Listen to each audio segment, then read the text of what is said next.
Welcome to food facts YouTube channel. मैं उम्मीद करता हूँ सब व्यूवर्स खैरियत से होंगे। फूड फैक्ट्स देखने वालों को उबैद की तरफ से प्यार भरा सलाम।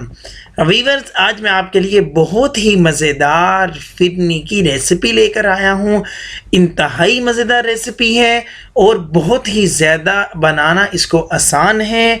बनने के बाद व्यूवर्स ये बहुत ही ज़्यादा खाने में लाजवाब है। व्यूवर्स, आखिर तक मेरे साथ रहिएगा। आज मैं आपको बताने वाला हूं कि आसानी से, बिल्कुल आसानी से फिरनी मज़ेदार कैसे बनती है। और व्यूअर्स, अगर आप हमारे चैनल पे नहीं हैं और आपने अभी तक हमारे चैनल को सब्सक्राइब नहीं किया तो अपने प्यारे से हाथों से जो सब्सक्राइब का रेड बटन है इसको प्रेस करें और साथ बेल आइकन के बटन को भी प्रेस करें ताकि हमारी प्यारी प्यारी वीडियोस आपको मिलती रहें। चलें व्यूअर्स, अब फिरनी को बनाना शुरू करते हैं। एक पैन में मैंने डाला है 1.5 लीटर दूध। व्यूअर्स, दूध को बॉयल होने दें। इतनी देर हम दूसरे काम की तरफ चलते हैं।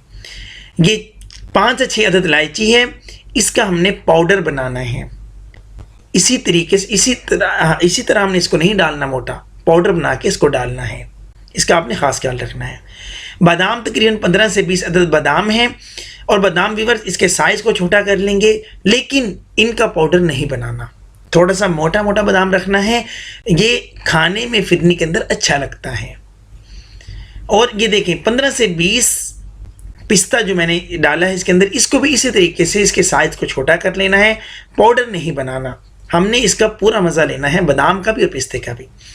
पाउडर मैंने डाल दिया है जो हमने इलायची का पाउडर बनाया था दूध के अंदर। और बादाम, ये देखें बादाम इस तरीके से आपने बादाम बनाना है। और पिस्ते का साइज भी व्यूअर्स ये वाला करना है, आपने इसका ख़ास ख्याल रखना है। अब इन तीनों चीज़ों को दूध के अंदर 5 से 6 मिनट लो फ्लेम पे इसको पकाना है, क्योंकि दूध बॉयल हो चुका है। लो फ्लेम पे हल्का हल्का पकता रहेगा 5 से 6 मिनट। 150 ग्राम चावलों का आटा डाल दिया है और ½ कप चीनी। चावल का आटा डालने के बाद अच्छे तरीके से फेर लेना है ताकि गुठलियाँ ना बने। और व्यूअर्स, जो चीनी डाली है, चीनी मैंने ½ कप डाली है। आप अपने जायके के हिसाब से, आप तेज़ खाते हैं या कम हल्का मीठा लेते हैं तो आप उस हिसाब से चीनी को डाल लें। अपने जायके के हिसाब से चीनी को डालिएगा और चम्मच को इसके अंदर मुसलसल हिलाते जाना है। शुरू में जब हम चावलों का आटा डालते हैं तो उससे गुठली बनने का खदशा होता है, हल्की फुल्की बन भी जाए तो चमचा डालने से वो कवर हो जाती हैं।